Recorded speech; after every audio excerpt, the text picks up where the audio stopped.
Good morning, students. How are you all? Today is day 2 of art class, and yesterday homework was कितने पैर होते हैं आपके? So you have 2 legs, and how many legs ant have? Ant have 6 legs. How they walk in a line? They walk as they leave chemical behind. ए के बाद आता है ब, और ब से हैं इतने सारे words. But today we will learn how to make a bird with the help of letter B. So let's get started. तो सबसे पहले हम लोग बनाएंगे एक standing line, one standing line, सीधी लाइन बनाएंगे and half circle so that we can make a letter B. ये हमारा बी बन गया.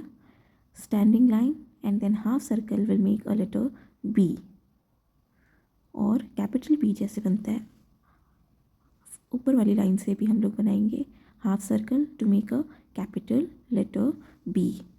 And then we will draw eyes of the bird in oval shape and half circle. बन गया bird का आँख. For beak we will draw a triangle near mouth to make a beak. चोंच बनाने के लिए triangle shape से हम लोग बनाएंगे.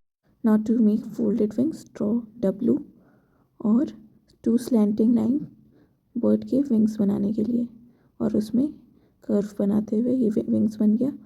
और bird बैठती कहाँ है? ब्रांच पे, तो ब्रांच बन गया उसके पैर. Now colour it and done. Bird बन गया हमारा.